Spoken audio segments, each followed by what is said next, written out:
Pemirsa, terima kasih Anda masih bersama kami di Buletin Sumut. Kita beralih ke informasi selanjutnya. Kemenpora tengah melakukan investigasi terkait larangan pemakaian jilbab bagi anggota Paskibraka Nasional 2024. Menpora juga telah meminta klarifikasi dari Badan Pembinaan Ideologi Pancasila atau BPIP terkait polemik tersebut.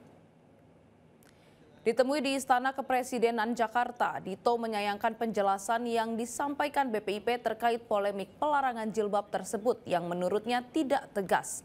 Dito menekankan jangan sampai alasan agar keseragaman justru menabrak nilai-nilai yang diyakini masing-masing individu.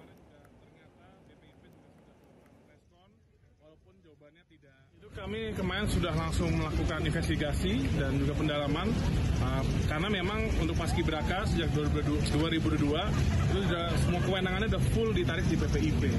Dan kemarin juga ternyata BPIP juga sudah melakukan preskon walaupun jawabannya tidak tegas dan langsung merevisi. Jadi saya sangat menyayangkan ini harus ke depan, harus kita jaga bersama, jangan sampai dengan alasan agar ada keseragaman tapi menabrak nilai-nilai keteguhan yang sudah dimiliki para individu.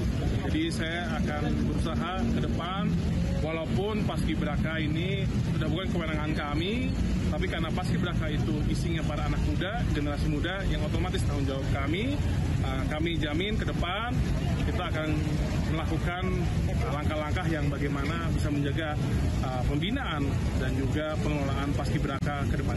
Jelajahi cara baru mendapatkan informasi. Download Metro TV Extend sekarang.